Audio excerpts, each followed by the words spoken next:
We have 85,000 gang members. Out of those 85,000 gang members, 99% of them, they had priors for more than 50 years back. We knew where they lived. We knew their families. We knew, all the priors they had. Most of them, I'm not talking about petty theft. Most of them killed 20, 30 people, beheaded many people. They used to play soccer with their heads, with people's heads. That's a real Peter. Sorry. That's a real story. Forged in America. Forged in America.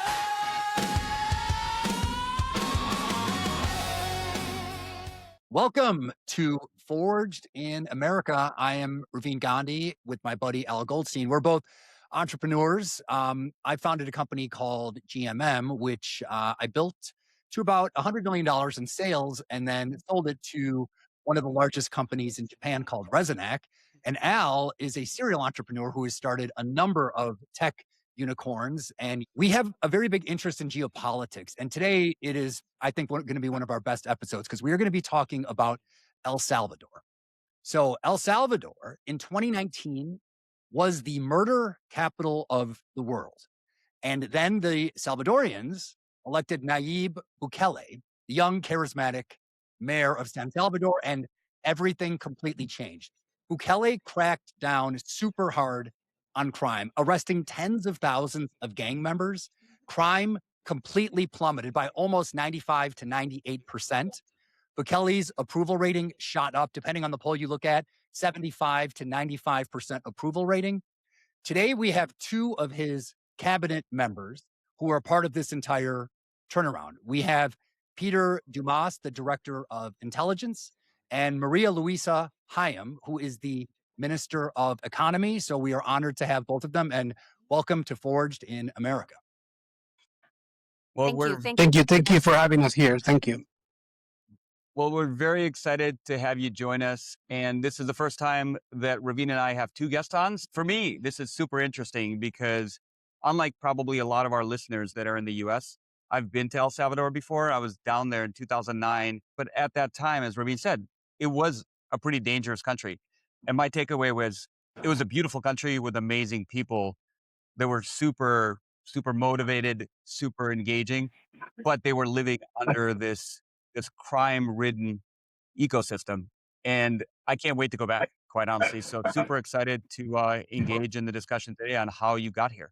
So what we're going to do is we're going to start off, most people who see El Salvador in the news, they do understand the crime situation, how it's been this amazing story. So I'm going to start with Peter.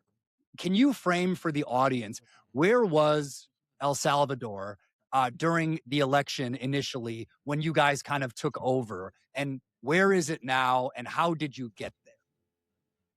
Yeah, well, again, thank you for having us here. It's an amazing podcast, and congratulations for both of you. I think you're gonna keep doing amazing podcast and amazing things in the U.S. because for what I know, both of you are super successful. So it was tough to govern from the capital, and it was tough because everything was against us. Government in power at the time, they were against us. Most of the people were against it. El Salvador, it's a small country, and it's tough when you have 250,000 families that belong to the crime circle in El Salvador, and then your force combined between the army, the police are only 60,000. So everything it was against us. We had from 20 to top 68 people killed every day in a population of only 6 million. And we did it, block by block, securing block by block. It's a long road, but now we're in a different country. I can say that completely. It's a different country. So I think this is a good point when you say it is a different country.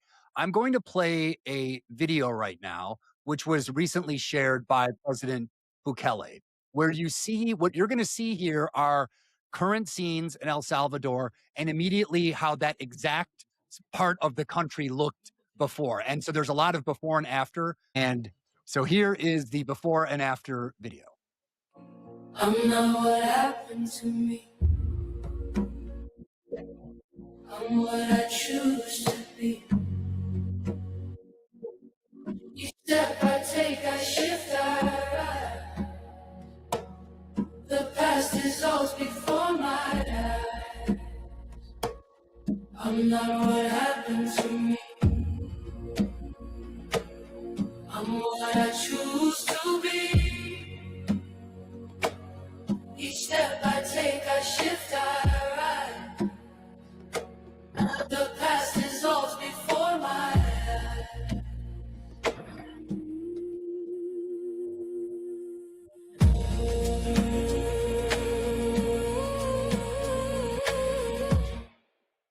It is amazing. Actually, this morning I had my sons watch the video and they were like, what? Like, how can that be possible? Because you see such a dramatic transformation. And so, Peter, how many people were basically arrested?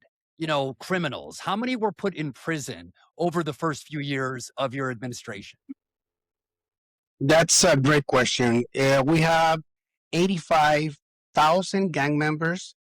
And you probably get to see over there bad press about that too. Not only good press, although we're the safest country right now in the whole hemisphere, but we do get bad press, and a lot of people don't mention something very important. Out of those 85,000 gang members, 99% of them, they had priors for more than 50 years back. So, and they say, oh my God, 85,000 gang members. Somebody has to probably made a mistake, or somebody it's there and is not guilty of what they're accusing them to be. But you see them, and that's why it was one of the reasons that it was like not easy, but not hard to find them, is because we knew where they lived, we knew their families, we knew, all the priors they had. Most of them, I'm not talking about petty theft, most of them killed 20, 30 people, beheaded many people. They used to play soccer with their heads, with people's heads. That's a real Peter. Sorry, that's a real thing. That's a real story.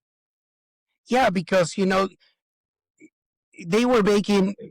We are a small country, and they were making $4,000-$5,000 each, and most of the time they were drinking, drugging themselves. They were like, it's impossible. But see, Peter, my question is, in terms of political will and character, I think that what we've learned is that everybody, the vast majority of people in every country, they just want order. They just want to live their life. They want to try to earn a living. They just want to raise their kids in peace. And then you have a very small section of a country that are criminals that can ruin the day-to-day life for an entire nation. And you have similar things in certain American cities where there's 500 to 1,000 bad actors that can literally create chaos in a American city of 5 million or 10 million people.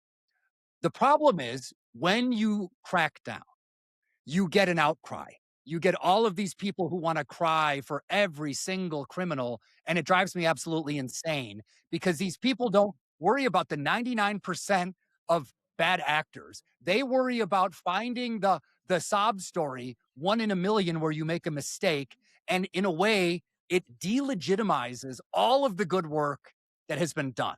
So what kind of political will, how did you guys keep going in the face of that outcry? Because we did hear about it in the USA, and I'm sure it was 10 times worse in El Salvador. Well, I know it's going to sound like a cliche, but follow the money. If you follow the money, you're going to know who's in it, who's not. That's how we figured out, a lot of politicians were involved, just, buying and selling El Salvador in every election. And it was the right and the right and the left all together, just working against our own people. We did follow the money. We infiltrated them to know what we needed to do. It was a case study of who is giving them tools to work in El Salvador with all these police force, with all this army, and still they move around freely. No kid. It was impossible for kids to go out after 5 o'clock. It was like the whole country being in jail. It was to follow the money And that can work in the US too. Follow the money, you will find corruption, you will find the politicians that are working with the bad people, and that's the starting point of how you fix a country. So, Peter, my biggest question really is more practical and tactical. You always think about the cartels and the criminals and the gangs. They intimidate the police because they know where the families are. And you see this on obviously TV shows, and Mexico is a much larger country. But what did you do differently? And could that approach be applied in a place like Mexico where the cartels seem to rule No. Look, every country, over the government? yeah, but it's different because thank God we didn't have the cartels here because they have unlimited resources and money to go against governments, and that's a different country. You know, gang members here, they didn't have the guns that cartels have in Mexico, and they didn't have the structure that cartels have in Mexico. For example, we had, let's say, 30, 40 leaders nationwide, but they didn't get together. It was not like a Cosa Nostra type of thing. You know, they own little cities, you know, and they govern their cities, but that's about it.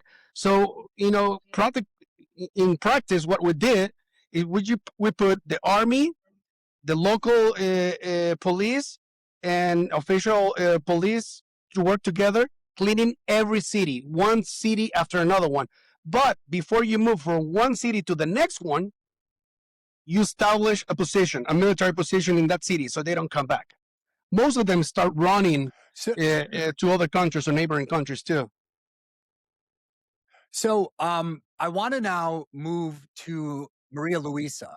And before we get into your specific expertise of the economy and that, really amazing story, what were your thoughts about the crime turnaround as you started to see it from your perspective?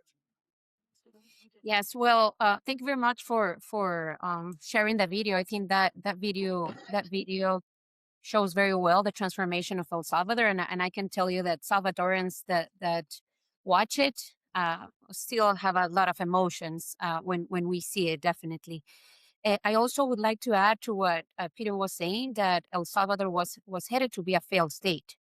Like you said, there were people who didn't believe on us, and when we argue that gang members and all this movement was spreading throughout all the entire country, rural, urban, that was basically taking us to be a failed state.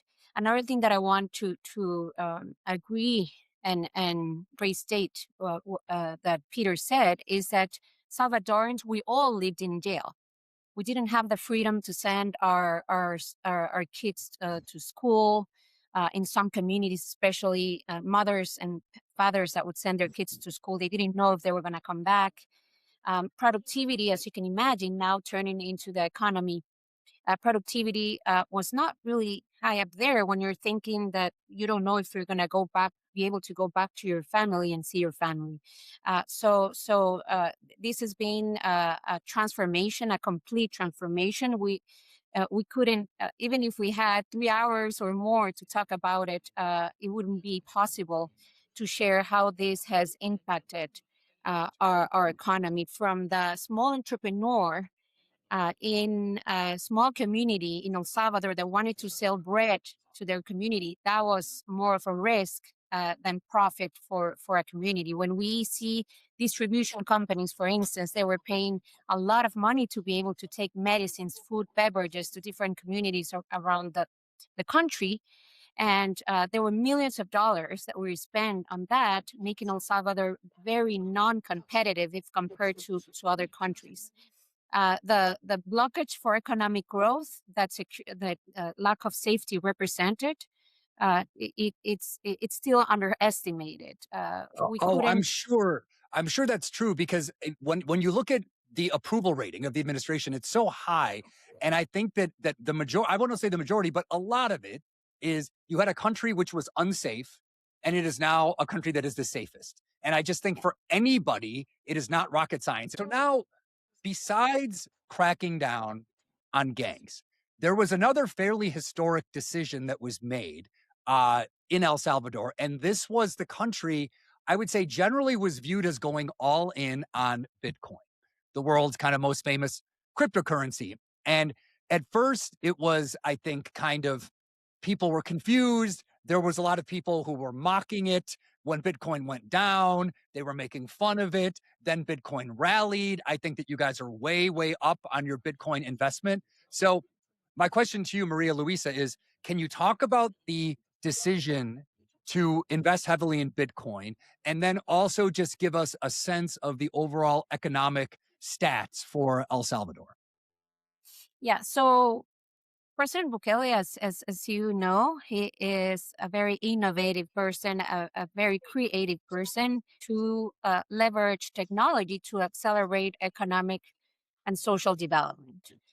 So we have seen how many countries have done more of the same thousands of times, and there's not much change. So behind that rationale, President Bukele promotes this law that I myself had the opportunity to take to Congress, was approved and entered into force back in September 2021. And I know you guys are all about startups and innovation ecosystem, and this helped us a lot to put El Salvador into the map as a place where we innovate. People who used Bitcoin around the world decided to come to El Salvador, and tourism is one of our priority sectors. And we saw tourists from all over the planet coming to El Salvador. If we wouldn't have adopted this policy, this would have never happened.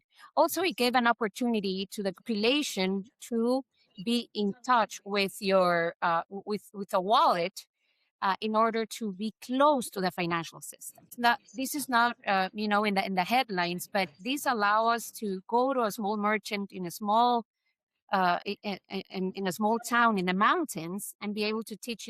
Your phone can be a way to be able to pay your providers or be able to receive payments. Another impact that we are seeing is in real estate. There are specific projects that have been targeted for people around the world and locally who hold Bitcoin. And this is another way to bring resources to El Salvador.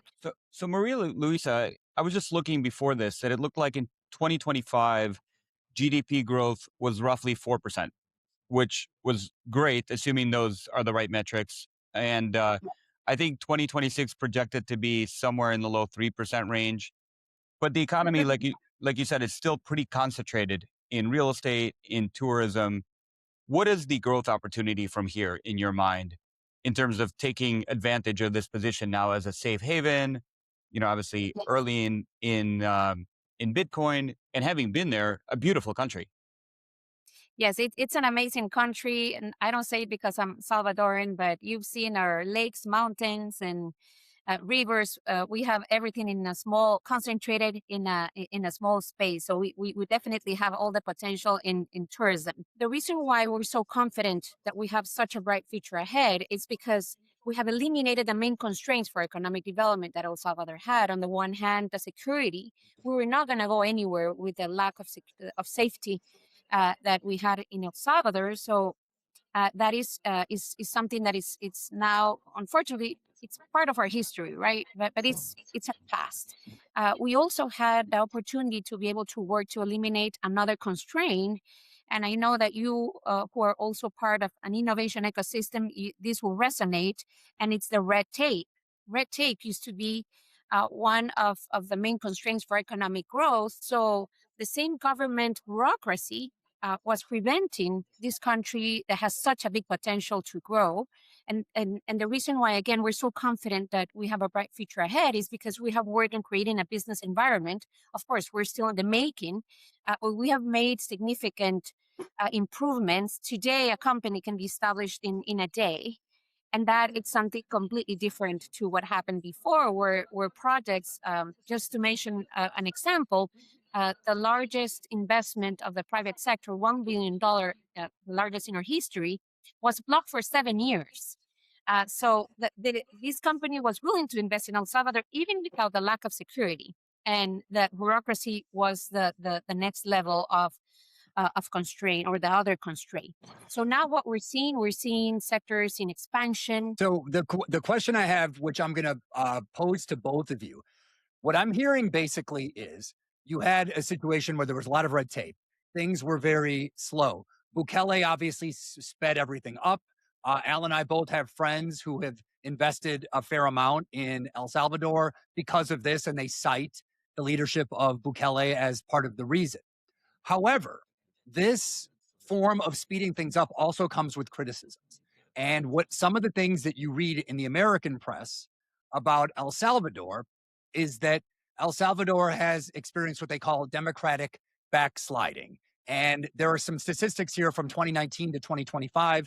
El Salvador fell 61 places in the World Press Freedom Index, 24 places in the Economist Intelligence Democracy Index, which now classifies El Salvador as what they call a hybrid regime. Are any of these criticisms fair, or is it just a lot of pearl clutching because people are trying to bring it down? And Maria Luisa, do you want to take that first? Well, I would go back to what I mentioned earlier. President Bukele was very concerned about the lives of our people in a place where this was headed to be a failed state, where we all live in jail. That's a very simplistic way of describing a very, how can I say, a topic that was really harming people's lives. Peter gave some examples of what happened before in this country, but that is just the tip of the iceberg. Horror stories that happen in this country. Excellent. Peter, what are your thoughts when you hear these stats? I saw, when I was even saying them, I could see your face kind of like reacting, like when knowing that what you've seen and all of the improvements we saw in that video. And so obviously a better place both to visit and I'm sure as to live, but then you hear those statistics. So Look, how do you react? you have to take these opinions from who are they coming from. You see all these people, they have kids, they have things to pay, they need their paychecks, and what's the best way to earn money? Go to the most trending country right now that it's going well. Those headlines are gonna make you likes. Those headlines are gonna make you views. And you live in Chicago, right? Yep. Yeah. So you have a lot of security problems over there. Would you rather live in a safe place, or you want the whole world to say, "Oh my God, Chicago is, they follow all the rules and regulations of the human rights criteria and all these BS that is going around against El Salvador, or live freely in peace?" We have 94% approval rating. People like what the President Bukele is doing. What else you want? Kids go freely to school. It's ridiculous. How can you talk about El Salvador if you haven't I'll been tell here? I am from Chicago, and there is a big crime problem in the city. I mean, all over the world, people know Chicago has this crime issue. And we went through a phase where people started, this whole concept of wokism came in America and in the last 10 years. And what you started to see is it started to be considered racist in Chicago to put people in jail. Even if they were committing the crimes, people are carjacking. They're putting a gun in your face. We have friends who were literally carjacked in front of our kids' school, and within 24 hours, they caught the guys, but they were immediately released because they said, "Oh, just come back and report to your court date." But then, of course, they don't do that. But people feel good about these policies, but it makes an unlivable situation. And so, honestly, I think America needs a little bit of a dose of what you guys have actually done, because you took a situation where it was hard to make the decision and you made the decision, and you have a 94% approval rating. And right now, do you know what the approval rating is of our mayor in Chicago? It's 6%. 6%. It's so bad that anybody could win that election. Well, Peter, don't worry. I keep telling my friend Ravin to move to Miami with me because the approval rating in Florida is a little bit higher than that. Yeah. So Maria Luisa, I have a question for you more on the economic side. Since President Bukele has come in, you've kept taxes flat, but you've brought the tax on foreign investment to zero. At the same time, The tax revenue as a percentage of GDP in 2023 was 23%. In 2025, it was 26%. I'm sort of a libertarian who studies things like the Laffer curve and Hauser's law. And the idea basically is people are only willing to pay a certain fixed amount of taxes. If you raise rates too high, they're going to leave, they're going to change their behavior. So what has been your philosophy on that front? So this has been the way of promoting new companies. Now that we have safety, it's like another incentive for companies, local, international, to establish in El Salvador. And I'm happy to share that we are already seeing it at a micro level, but we're already seeing it at a more macro level. You've mentioned 3.9% increase in our GDP last year, but 15 of 19 sectors grew last year. Being construction, one of the sectors that grew the most, growing more than around 24%. We're talking about this type of increases. We're talking 92% of our growth in tourism from 2019 until 2025. They stay longer. There are families that were most likely not born here in El Salvador. They stay longer, they bring friends, but also importantly on investment. We're seeing more and more our diaspora investing more specifically in the message that our government sends. Well, both on the private sector investments from overseas, as well as from a tourist perspective. I want to play another 30-second video, which was very viral on X because it was quite polarizing. And it basically shows all of these criminals who had a mass trial. And I love seeing things like this. I know other people were quite concerned. So first, I want to play it. All right, here we go.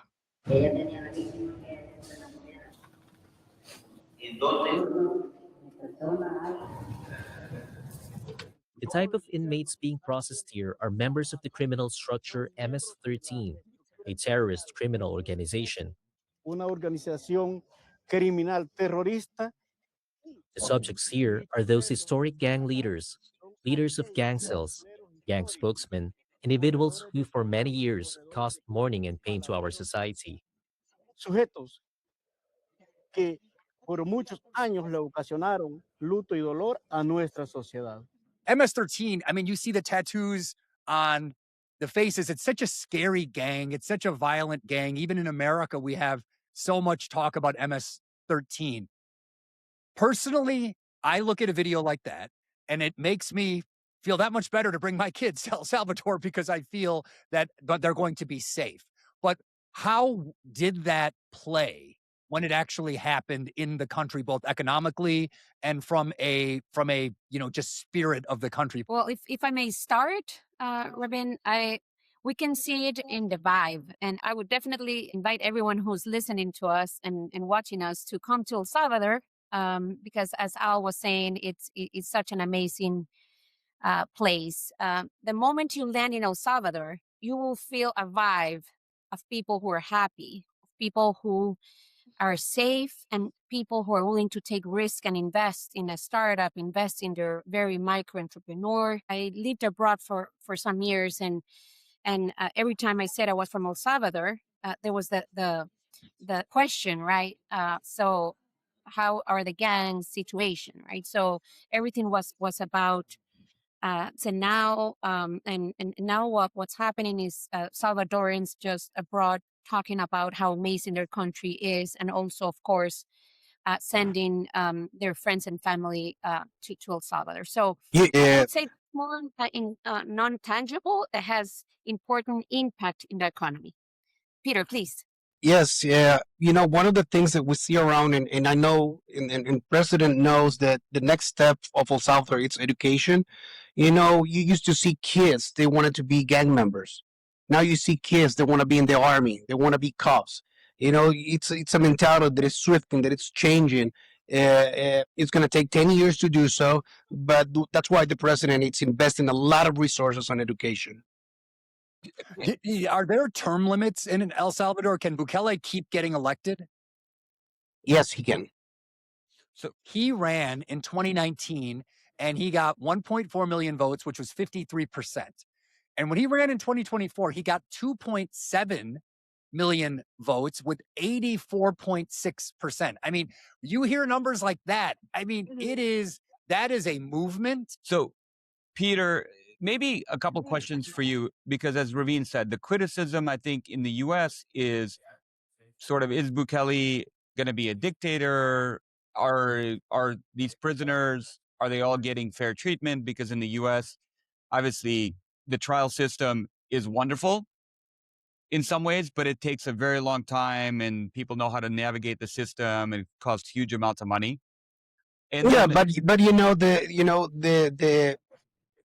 the the system in the U.S. The more people you keep in jail, the more money entrepreneurs are making. So maybe you have to learn how to fix your problem first, and then come to El Salvador and tell us how to do things. Or maybe you can talk to 94% of our population and ask them if they're happy or not. Jails in the U.S. are run by the private sector, right? So maybe it's not that profitable to have people go free, right? Well, hold on, Peter. I think that I think for sure, the question is not about, America is better or we have, it's not even that. My question, based on what you just said, that response is, what is the opposition party saying in El Salvador? They know that Bukele has a 94% approval rating, right? They know they are vastly unpopular. They know that everything that they probably predicted has not come true, right? But I'm sure he still has an opposition. Is that opposition focused on the criminals, or are people trying to say that somehow the country has gotten worse? I'm just trying to get a sense for is there any negative pushback on Bukele locally? Of course, but the opposition in El Salvador is not a healthy opposition because they've been living and getting money out of being in dirty governments. And I understand I'm not talking bad about the U.S. or anything. I love the U.S. We have a great relationship. What I'm saying is, like, you see all these people against El Salvador, and it kind of makes you a little bit mad because you have in other countries worse problems, and you're worrying about, I don't know, 85,000 gang members that already killed and beheaded kids and raped and did all these bad things. Most of the really democratic countries have really, really bad problems right now. Really, really bad problems. You can see it all through Europe, and you can see it in the US and some parts of South America too. well, Peter, I think it's always easier to poke at other people's issues than fix your own. So I agree with you. I guess Yeah, my but El question for Salvador is you, very just small, Al. You know all the yeah, all the problems that if you go to Uganda, for example, millions of people dying of hunger. All these countries in the other side of the world that nobody's paying attention to. Why El Salvador? You know why El Salvador? Because the President Bukele is doing things so good that he's not only a threat for bad people, it's also a threat for other politicians and other governments. well, I think this is where I was going. So, Peter, you set that up. He's a threat. I'm sure he has enemies. I'm sure you saw that there was a third assassination attempt on President Trump in the US just recently. You're head of security. I mean, I'm sure you worry about that. How do you protect President Bukele from all the threats and make sure that he's safe to do what he's doing and your administration's doing? I can't give a lot of details, but I can tell you it's a workload of people just working around the clock to keep him safe. How old is Bukele? 40? 44. 44. So, I mean, it is phenomenal to have such a young, energetic leader. Where I was going is, I think one of the reasons that Bukele gets a lot of bad press is that he's friends with Trump. And as soon as you go into the Oval Office and he has that great rapport with Trump, 60% of the global media goes into overdrive to say, well, there must be something wrong with El Salvador. And every label that they put onto President Trump, they put on to President Bukele. So I guess, Maria Luisa, when you look at it through the economic lens, how do you see the relationship with the United States? How do you think that the administration sees it? How do you think the people see it? Yes. So we are going through the best moments in history of our relationship with the United States. And for a country that is so interrelated with the United States, like El Salvador, you name it. It could be investment, exports, imports, remittances. Having a good relationship with the United States has always been very important for President Bukele's administration.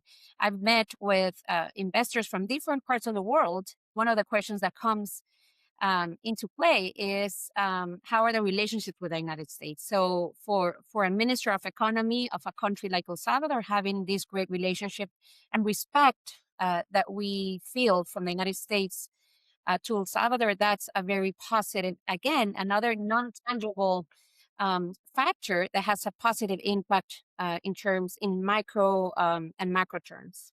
What's the biggest opportunity that you see in terms of diversifying the economy? And as Ravin said, we have some friends that have been investing in energy projects in El Salvador, and obviously data centers and AI are a huge growth vector. Is that an area you're looking at?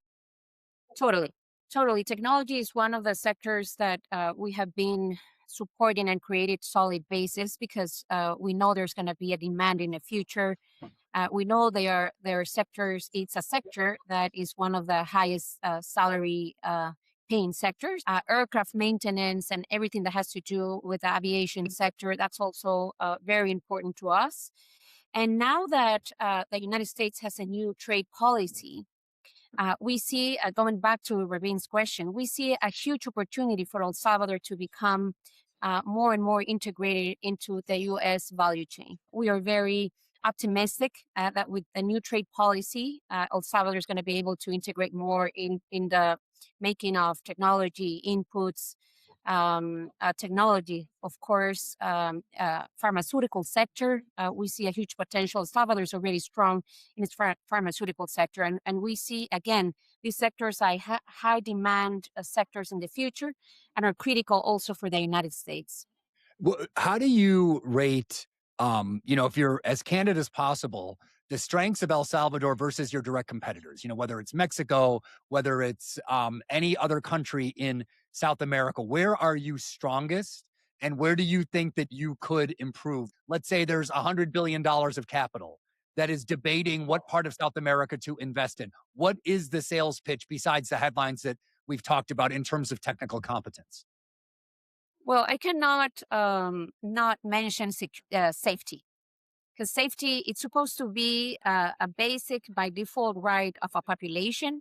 But in fact, today, it's almost a privilege. And few countries have the privilege that El Salvador has. So that's top ahead of the pitch, of course. But then we have been a government that has been very pro-investment. So we have built an ecosystem that I'm not sure how many countries have identify what are the main constraints for economic development for the growth of companies. We have gone into innovating in our regulatory framework, having one of the most innovative regulatory frameworks in the planet.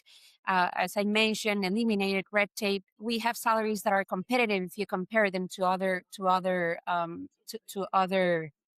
countries in the planet. If there's let's say a contact center, a call center can live in El Salvador, and the entire time of their life and hopefully the growth, they're going to have zero income taxes. They're going to have zero taxes.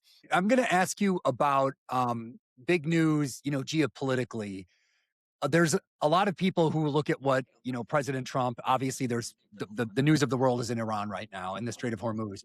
But prior to that, he took tremendous action in Venezuela. And it was this lightning fast situation. And now Maduro is sitting in the Southern District of New York awaiting trial. Seemingly, there is peace in the streets of Venezuela. What is the El Salvador position on what is going on in Venezuela? So maybe not referring specifically to Venezuela, but in general, we want the region to be stronger. In the way that our neighbors in Central America and South America were stronger, that's going to be better for El Salvador. When companies are deciding to establish in anywhere in the planet, they can see Central America as a whole, for instance, instead of just seeing El Salvador as a place to establish that, as Peter mentioned, we're a small country, but we're that country that can provide the conditions to establish in El Salvador, produce in El Salvador, get the incentives in El Salvador, and then export these products to more than 40 countries with whom we have negotiated a free trade agreement. So I would keep it there. So, Peter, maybe as a follow up to that question, just thinking more geopolitically, obviously Cuba has been in the news, and there's a question of, is Cuba potentially going to shift their governments at some point? What is the feeling on Cuba and potentially the rest of Latin America, and why do you think it's happening now? With all this woke generation, people got fed up with all these uh, problems that usually the left brings. I'm not a politician. I can tell you that what's going on in Cuba right now, it's a humanitarian crisis, for example. What's going on in Iran, most of the people probably don't get it right now, but President Trump is working for the next 25 years of the U.S. Usually, in history, you can see China. Uh, it's ahead in a lot of circumstances because they think 50 years ahead. They don't think 5 years ahead. And I think Trump has some of that, that he's trying to fix the problem for the well-being of the U.S. in the future. Um, and then the world, it's becoming smaller and smaller, and you can't have a neighbor for 47 years telling, I'm going to kill you, I'm going to kill you, and you're not going to call the cops. You're not going to have someone telling you, threaten your family and your ecosystem and your country for 47 years and not do anything. Well, but I'll tell you something, Peter. I'll tell you, it's great that right now America and El Salvador have this kind of great relationship. Okay. But most of the rest of the world is kind of mad at America right now. And I hear it all the time. My friends who are in the UK, my friends who are in Germany, my friends who are in India. I don't want to look at the messages because they say, Trump is doing everything just for Americans, benefit. On one hand, do I wish that President Trump was maybe a little bit more tactful? Yeah, I do, for sure. And I don't like every tweet. But I agree with you, Peter, that he is doing things thinking in a multi-decade approach. And if there's something that I believe, it is this planet needs a strong America. And if America is strong, it is like a ballast for the global sort of order. And so that's the way I come down on it. If you were going to advise somebody in India or somebody in the United Kingdom who says America is, screwing up our oil prices because of the strait, and you see the economic flourishing you've had, how would you give them therapy to help them see things the way you see them? Well, maybe you don't like President Trump's style, and that's fair. You don't have to like it. But you have to understand that the United States of America, it's the number one country in everything. If something happens to the U.S., the list of your worries are going to be the prices of oil. If America is not stable, it doesn't matter what's going on in your country, whatever, for whatever country you are. It doesn't matter.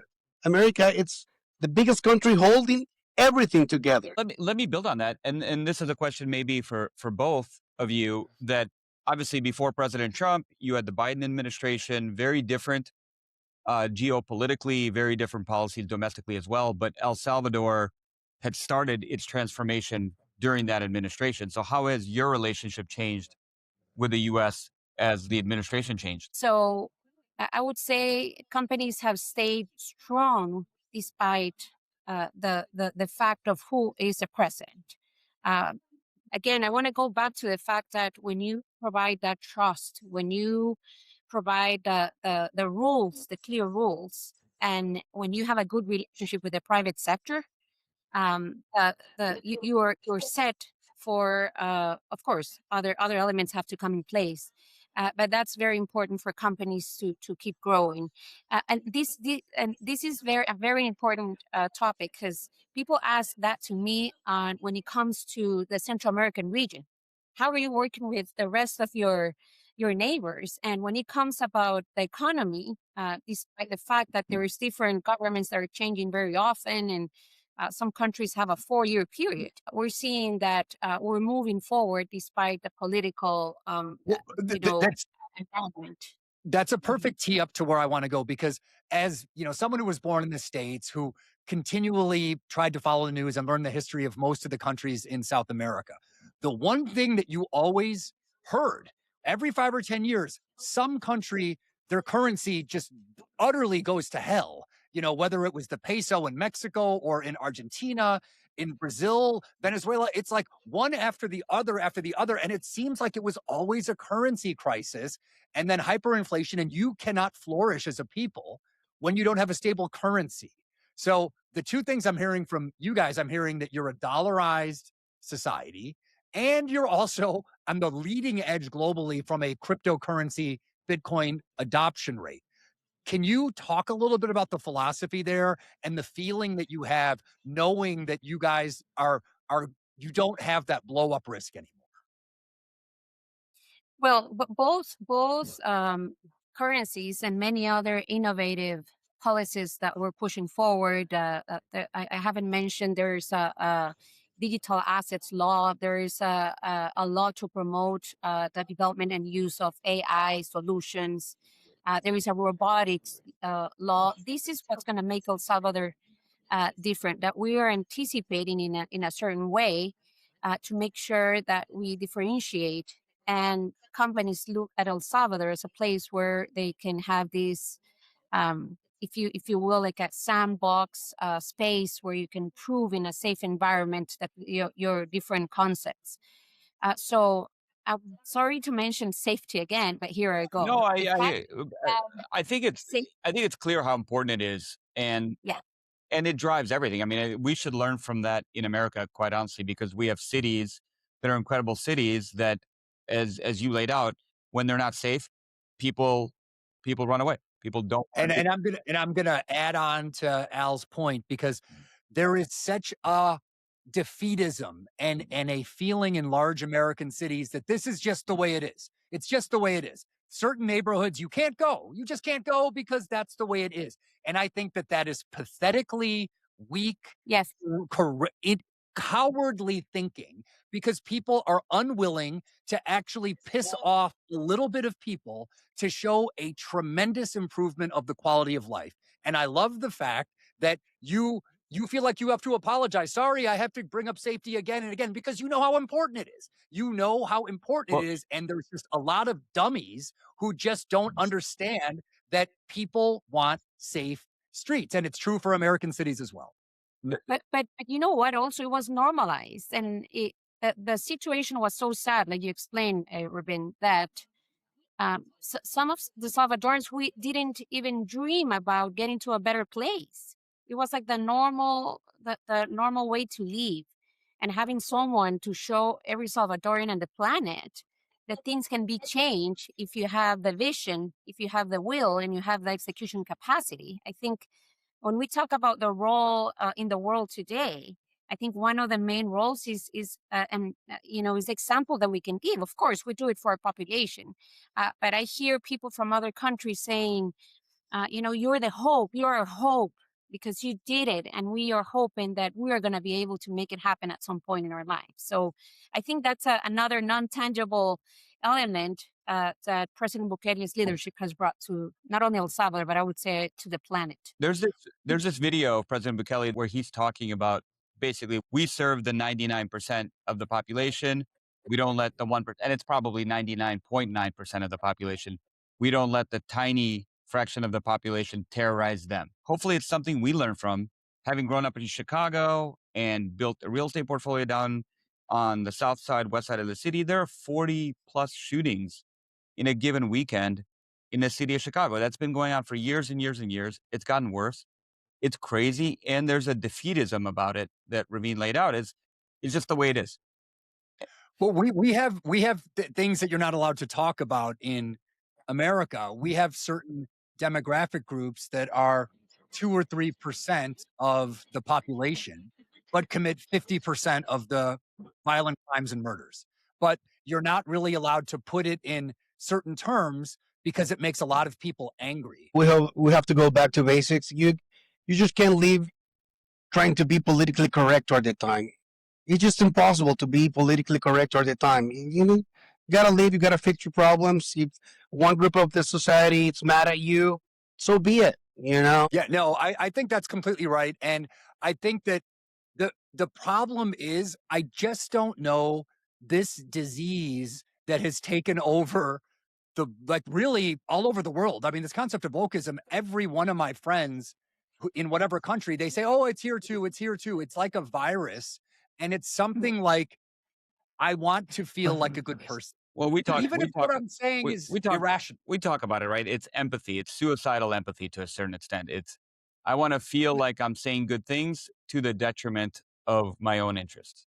But I'm more optimistic because I know that point. What is it? The God Sod point, and his point I think is quite cynical because it means this is just what happens in modern society, and there's nothing we can do about it. I'm more optimistic, and I feel that if these woke people, if you actually come to them and say, listen, forget political party, we both want the same thing.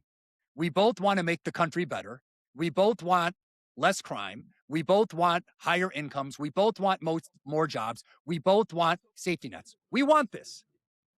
But we're willing to bet that you don't understand that the policies that you have been fighting for 10 or 20 years, it's actually hurt the people who you're trying to help.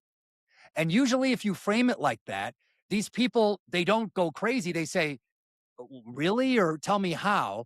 And then you can start to show, well, look at how crime has progressed under your policies. Look at how income has progressed under your policies. Look at what percentage of fathers are in the house under your policies. And these are fundamentally good people. I just think that they've got bad information. Well, that's why I'm a fan of Elon Musk and X, because it's getting real data out there. I think this will be hopefully one of those data points that people will look at. So I think you've laid out a lot of the positive story, a lot of the opportunity. What worries you? It's more external shocks that, as an interconnected economy, can affect El Salvador. There's a lot that can be handled inside, and we have been an example of that. But for instance, if we see oil, here we see that El Salvador is not immune to increases in oil. So those are the things that we cannot control, right? And Peter, from a security perspective, what about for you? Yeah, one of the things that worries us a lot is El Salvador. It's going so well that now we have immigration from our neighbors. Guatemala, Honduras, and Nicaragua. If you're making, let's say, I don't know, minimum wage, $400 to $600 in El Salvador, even more sometimes, and you're making half of it in these neighboring countries, it's going to be an issue for us, our borders. What is, for each of you, one thing that would surprise our audience about President Bukele or working with him? Because obviously you guys have this great team, and he has a big social media presence. But give us a couple stories that you don't think that you've shared before. If I can start, I would say his capacity of being close to the population and leveraging technology to do that. That's impressive. He is in touch through different social media, understanding what are the issues, namely an issue with energy, water, and he will be following up until that happens. And constantly being in touch with the population, that's something that I think it's amazing. I have to say that, a lot of things that he does, he's a very humble person. That probably strike you as weird, but because it's not his perception probably, but he's super humble and he helps a lot of people and nobody knows about it. He takes like personal projects and he helps a lot of people. It's all the time, it has a big heart. And for me to have all this stress on top of him and handling all the problems that we have as a country and at the same time stay humble, that's something that amazes me all the time. And he, to me, I've watched him. I've watched the criticism where people say you put tens of thousands of people in jail, and there must be at least some people in there who were mistakes, who are innocent. Can you just speak to how he cares about making sure that that does not happen, and that there is a mechanism for applying once you know that there was an error made? Yeah, first I have to say the errors are so slim, and I don't want to. I just don't want to sound that we are this perfect country. We also have a bunch of problems. Our numbers are really low, but we do have corruption. Still, we have a little bit of crime. Still, we have gangs. We have all the problems that every other country has. But we're trying to keep these numbers very, very, very low. In that particular case, I can tell you that he appointed someone specially to go after all these cases that can be a mistake. I can tell you it's probably not even 1%. Fair enough. And I would say, Maria Luisa, you have lived in the USA. What is your favorite American city and why? Wow. Okay, that's a tough one. I spent 10 years in Washington D.C. It's a place where my son was born, so that it has a special place in my heart. Oh, so is your son a U.S. citizen? He is a U.S. citizen. Ah, amazing. I think Go ahead, Washington, Al. D.C. needs to adopt some of El Salvador's policies, although crime has gone down dramatically. I don't know if you've seen in Yes. Washington Yes, under the yes, Trump administration. So yes. I was there 2 weeks ago and was able to experience that better environment. Mhm. One thing, Maria Luisa, that we did not touch on too much is Malay and Argentina, because he has also become such a big story. And, he went to Davos and gave that speech and defended capitalism and talked about all of the corruption there. And we've had Argentinian guests on our podcast, and they say, look, he is polarizing, but again, there's high public approval rating. How is he seen in El Salvador? Yeah, well, I can say that there's a similarity in the public policy reforms that he is pushing and that have already given a positive result in a very short period of time in Argentina. So we're definitely monitoring, and we think we're very alike in the pro-investment approach. are you surprised the amount of talk about socialism and good socialism that's coming out of America these days? Or is that just unfortunately what happens when these societies become more mature? My personal view on that is that voters, they are not pleased and satisfied with the results of different administrations, and they look for other ways to find that solution. And we're very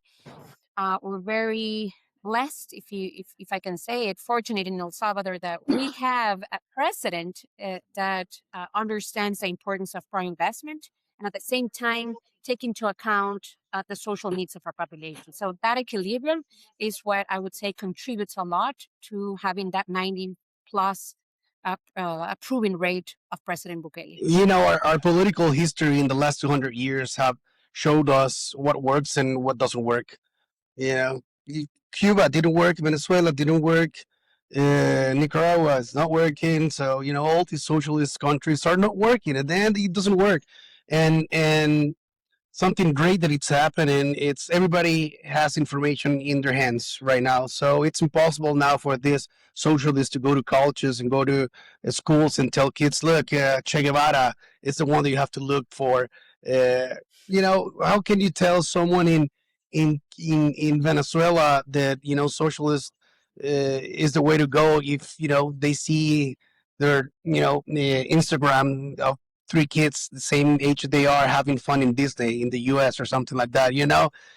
It probably worked 100 years ago. It's not going to keep working in the future. I'm 100% sure I, of that. I hope you're right. Having been born in a socialist country in the former Soviet Union, come to America, it scares the hell out of me seeing that message for where young people think socialism is a good thing in America in very large numbers. And And hopefully you're right. Hopefully that's something that's temporary, but it's scary. well, and I'll tell you, one of the reasons Al and I started this podcast was because we were both shocked at how far the left wing in America went left. And I mean to the point where, you have major cities like New York City has a socialist mayor. I mean, it's completely insane. It blows my mind that we've arrived at this point. And you see that phenomenon is happening in the big cities in Western Europe as well. And I think that highlighting stories like El Salvador, because I think it's a tremendous success story. And one of the reasons a lot of my friends are surprised that we just started to do this podcast, because they say, wow, you sound like you've gone so far to the right. I say, no, no, no. It's that the crazies on the left, for the first time in my life, are much, much worse than the crazies on the right. And for many years, I thought the crazies on the right were racist. Now I realize the racism in this country is less than it's ever been. And the media is actually trying to convince us that it's worse than it is. And it's so important for me to try to keep America away from the socialism, because if in 2028 you have an AOC or a Bernie Sanders type candidate who are basically communists, and if Trump is not popular, they could win. And imagine having a socialist United States of America. Well, congrats for both of you. That you're doing so amazing job trying to spread out, hope to a lot of people around. Thank you to both of you for spending time with us. Hopefully, we'll get down there in person. Thank you all, and we're hope to having you here in El Salvador shortly. I'm sure we have a number of listeners that are business people that would be potentially interested in investing down in El Salvador. So we'll hopefully be a little bit of a gateway, an entree for folks that want to do that. Appreciate it. If you're one of our listeners who is debating, investment, just listen to what these people are saying. Like, it's real. Like, things move quickly when you have the leader of the country who wants foreign investment, and these people can make it happen. So we will be happy to make those introductions. Thank you. This is a wrap on a great episode of Forged in America. So please like, share, clip us on X, and we will see you guys next time. Thank you. Have Thank a good you. one.